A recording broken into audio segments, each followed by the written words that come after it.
Shalom, shalom. First and foremost, I would like to say, call halal 1044. Call halal Yahweh Shem Shai.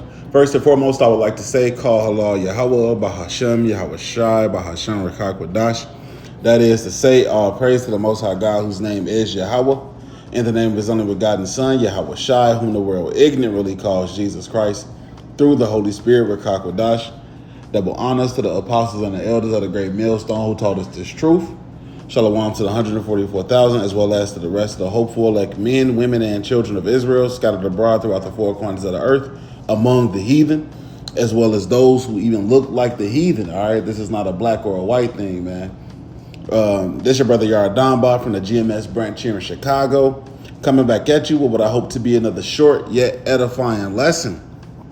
All right, and it's going to be entitled something to the effect of rebuke that procrastination demon. All right, because that's something that is very easy. The mindset of procrastination is something that is very easy to fall into, man, because it's easy to just say, I'll do it later. I don't feel like it right now. And in different aspects of my life, that's something that I deal with as well. And I constantly try to improve at it. All right, but you can't allow that to be your perpetual state of being, man, to be a procrastinator, especially when it comes to the work of Yahweh Shem Yahweh Shai. All right, when it comes to this truth, man, this has to be the first and foremost thing that you do. All right, or that you prioritize in your life. All right, it can't be I'll do it later.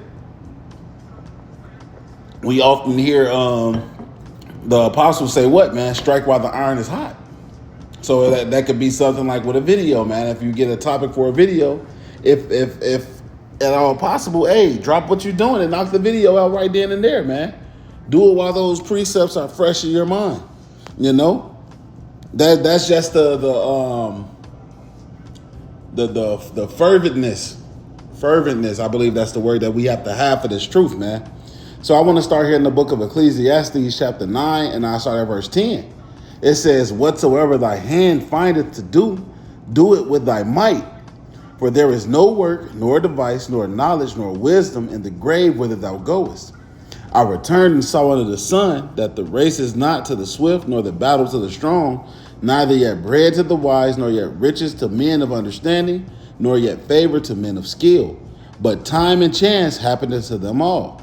For man also knoweth not his time, as the fishes that are taken in the evil net, and as the birds that are caught in the snare, so are the sons of men snared in the evil time when it falleth suddenly upon them.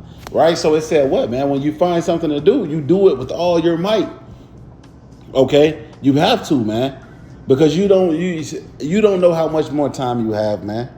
And it's prideful to think otherwise. Hey, it's truly prideful to just say, I'll do it tomorrow. Because you don't know what the Lord has planned for you.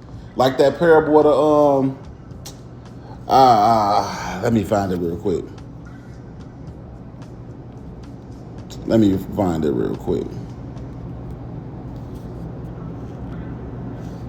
Is it required with? It might be easier to find it here. So, it just popped in my head, this parable. Yep. This is the book of Luke chapter 12. And I'll start at 16. It says, and he spake a parable unto them, saying, the ground of a certain rich man brought forth plentifully. And he thought within himself, saying, what shall I do? Because I have no room where to bestow my fruits. And he said, this will I do. I will pull down my barns and build greater, and there will I bestow all my fruits and my goods. And I will say to my soul, soul, thou hast much goods laid up for many years. Take thine ease, eat, drink, and be merry. But the Most High said unto him, thou fool, this night thy soul shall be required of thee. Then who shall those things be which thou hast provided? So is he that layeth up treasure for himself and is not rich toward the Most High, right? And this parable is going into focusing on worldly possessions, right? We know that. However, I'm using it to say, man, you making all of these plans of what you're going to do, but you don't know when the Lord is going to say, all right, that's it, time's up, man. Right? That goes back to what I was holding in this James, man. James, the 4th chapter. This the book of James, chapter 4, and verse, let's see. This is James 4 and verse 13. It says, "Go to now, ye that say today or tomorrow we will go in such a city and continue there a year and buy and sell and get gain. Whereas ye know not what shall be on the morrow. For what is your life?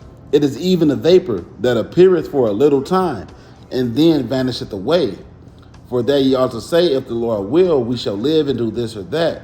But now you rejoice in your boastings. All such rejoicing is evil. Therefore, to him that knoweth to do good and doeth it not, to him it is sin." Right? So, hey, when they come to your work in this ministry, if you're not doing it and you know that you're supposed to be doing it, that's a sin unto you, man. All right? Whether it be your PODs, your videos, your studying, your reading. You know, and of course, I'm not saying things don't happen, things get busy. We understand that. All right, but you have whatever you have your hand to do it with all your might, man. Don't turn back. All right, you have to be found doing. That procrastination demon leads to a spirit of laziness, man. All right, and I want to get one more precept here, because this is in that procrastination mindset, man. You're not going to be a part of this group right here. Is it fine so doing?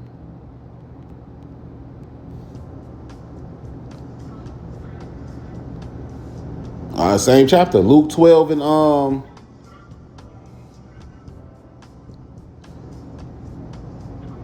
this is Luke chapter 12. I'll start at 35 just for context sake, I guess. Luke 12:35. "Let your loins be girded about and your lights burning, and ye yourselves like unto men that wait for their Lord when he will return from the wedding, that when he cometh and knocketh, they may open unto him immediately. Blessed are those servants whom the Lord, when he cometh, shall find watching. Verily I say unto you, that he shall gird himself and make them to sit down to meat, and will come forth and serve them. And if he shall come in the second watch or come in the third watch and find them so, blessed are those servants. And this know that if the good man of the house had known what hour the thief would come, he would have watched and not have suffered his house to be broken through. But be ye therefore ready also, for the Son of Man cometh at an hour when ye think not." Right? So we don't know when the Lord is returning. We don't know the plans, man. You know, he gave us the signs of the times, but we don't know when it's actually going to happen. All right. Continuing on in verse 40. Verse 41, it says, "Then Peter said unto him, Lord, speakest thou this parable unto us, or even to all?" Verse 42, "And the Lord said, Who then is that faithful and wise steward, whom his Lord shall make ruler over his household, to give them their portion of meat in due season?" And this is the point right here, verse 43. "Blessed is that servant whom his Lord, when he cometh, shall find so doing. Of a truth I say unto you, that he will make him ruler over all that he hath." Right? So that was the point, man. Blessed is the servant whom the Lord, when he cometh, shall find so doing. If you got that procrastination demon on you, man, it's very likely that when the Lord returns, you're going to be found twiddling your thumbs and settled upon your leaves, man. Actually, Salakia, I got to grab that one. And we're going to end it off with this one. This is the book of Zephaniah, chapter 1 and verse 12. "And it shall come to pass at that time that I will search Jerusalem with candles and punish the men that are settled on their lees, that say in their heart, the Lord Yahweh will do good, neither will he do evil." Right? So understand this, man. That procrastination demon, when it comes to this truth, is really tempting the Lord, man. Because you know what you should be doing, man. You know the duties that you have. You know the things that your office requires, whatever that may be, man. All right? Whether it be one of the prophets, one of the teachers, right? A help. Whether it be a woman whose husband is a teacher, you know, or just a woman in general, and respecting and obeying your husband, man. Like, these are different things that, if you're not found doing these things when the Lord comes back, man, judgment is coming. All right? So, get out of that mindset of procrastination and laziness, man, and work. What does it say? Work on your own salvation with fear and trembling, man. If you procrastinating, you're not too worried about it.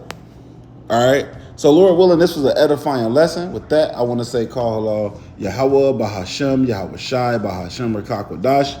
Double honors to the apostles and the elders of the great millstone who taught us this truth.